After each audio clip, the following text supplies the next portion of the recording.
How to delete multiple contacts on iPhone. Hey everybody, welcome back to our channel. I'm back with a new video. In this following tutorial, I'll show you how can you delete multiple contacts on iPhone. Now to do it so, you want to make sure to watch this video right till the end.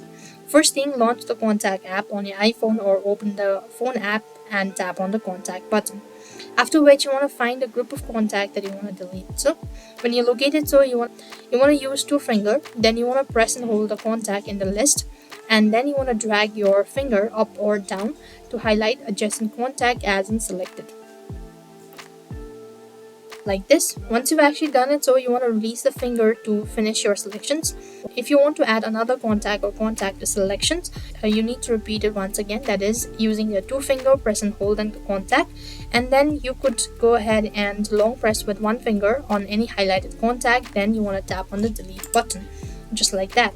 Now tap on delete contact in the confirmation or prompt and you'll have successfully deleted it. So that is how you can delete multiple contacts on your iPhone. I hope the video was helpful. Make sure to like, share and subscribe to our channel. Thank you for watching. See you in the next video.